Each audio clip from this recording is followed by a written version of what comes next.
حضرت عمر فاروق اعظم رضی اللہ تعالی عنہ کا دور خلافت تھا. ایک جگہ سے گزر رہے تھے حضرت عمر رضی اللہ تعالی عنہ. ایک گدھا مرا ہوا پڑا تھا. آپ رضی اللہ تعالی عنہ نے پوچھا یہ جانور کیوں مرا ہے؟ وہاں کے لوگوں نے فرمایا یہ پیاسا بغیر پانی کے مر گیا ہے، اگر اسے وقت پر پانی مل جاتا تو یہ بچ جاتا. حضرت عمر رضی اللہ تعالیٰ عنہ کی آنکھوں سے آنسو نکلے، وہ رو رہے تھے. صحابہ نے پوچھا امیر المومنین آپ کیوں رو رہے ہیں؟ یہ تو جانور ہے. حضرت عمر رضی اللہ تعالیٰ عنہ نے کہا اسی بات کا ڈر ہے کہ میری خلافت میں بغیر پانی کے ایک جانور مرا ہے. کل قیامت کے روز اگر اللہ مجھے کھڑا کر کے پوچھے تو میں کیا جواب دوں گا؟ بڑے غور سے آج دیکھو، بے نمازی، بے دین، حالانکہ ہے مسلمان، کون ہے اس پر افسوس کرنے والا؟ اس کے اندر ایمان کو جگانے والے کون ہیں؟ کہاں ہیں؟ کئی لوگ نہ حلال کی تمیز ہے، نہ حرام کی تمیز ہے، نہ جائز ہے، نہ ناجائز معلوم ہے، مر رہے ہیں. کس کو افسوس ہے؟ کون ان پر افسوس کرے گا؟ 60 سال تک پہنچ چکے ہیں پھر بھی اپنے چہرے صاف کر رہے ہیں. ہوٹلوں کے کٹوں پر بیٹھ کر دنیا کی خبریں معلوم کرنے کے لیے تو تیار ہیں، لیکن ہمارا جو مالک و خالق ہے کس مقصد کے لیے ہمیں دنیا میں بھیجا، ہمیں یہ معلوم کرنے کے لیے وقت نہیں ہے.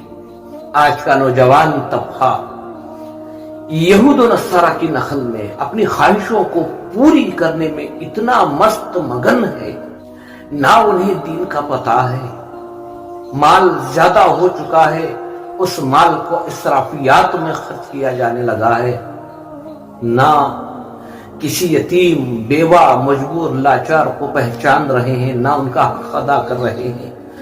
جمعہ کے خطبات میں جن کے دلوں میں ایمان نہیں ہے، جن کے چہرے کہہ رہے ہیں، جن کا آنا خود کہہ رہا ہے، خطبے کے اختتام پر جو پہنچ رہے ہیں، باہر اپنے خواہشات کو پورا کر کے ایک رسمی طور پر جو جمعہ میں شریک ہو رہے ہیں، وہ خود یہ کہہ رہے ہیں کہ ہمیں کچھ کہو، ہمارے دل میں ڈر پیدا کرو، ہمیں حضور پاک صلی اللہ علیہ وسلم کی زندگی کی پہچان اور ہمیں صحابہ اکرام کی قربانیوں کو کہو تاکہ ہمارے اندر بھی ایمان پیدا ہو.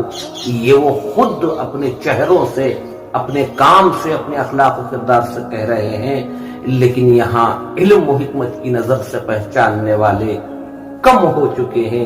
اسی وجہ سے آج ماحول میں بے دینی کا ماحول عام ہے، رشوت خوری کا ماحول گرم ہے، جھوٹ کا ماحول گرم ہے، گالی گلوج، سنتوں کے خلاف یہ سب فحشائیت عام ہو چکی ہے. دین کا نام لینے کے لیے بھی انسان ڈر رہا ہے.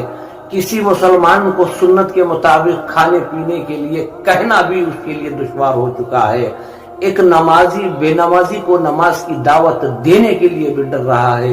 کیا وہ ماحول آ چکا ہے جو رسول پاک صلی اللہ علیہ وسلم نے کہا تھا میری امت میں ایک دور ایسا آئے گا کہ لوگ جھوٹ کو کھلم کھلا کہیں گے، سچ کہنے والا ڈرے گا؟ تو کیا یہ ماحول آ چکا ہے؟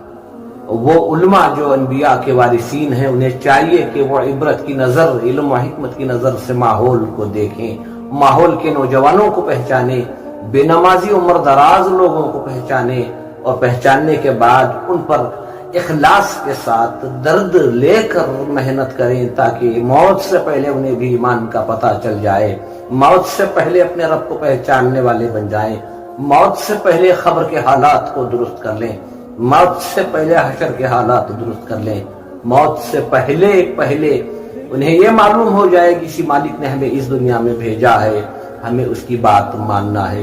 آج کے نوجوان طبقے کو جب دیکھتا ہوں تو مجھے بہت افسوس ہوتا ہے، بہت درد ہوتا ہے. اللہ سبحانہ و تعالیٰ نے ہمیں اس دنیا میں آزمائش کے لیے، بندگی کے لیے بھیجا ہے. ہمیں یہاں رہنا نہیں ہے، ہم مہمان ہیں چند پل، چند گھڑیوں کے. ہمیں اس دنیا کو چھوڑ کر جانا ہے، اور جانے کے بعد ہمیں ہر پل کا، ہماری ہر کمائی کا، ہمارے ہر وقت کا، ہماری جوانی کا، ہمارے جو بھی معاملات ہیں ان معاملات کا ہمیں ایک دن حساب و کتاب اللہ کی بارگاہ میں دینا ہے. تو میرے بھائیو اللہ سے دعا کرو اللہ تعالی ہمیں دین کی صحیح سمجھ عطا فرمائے.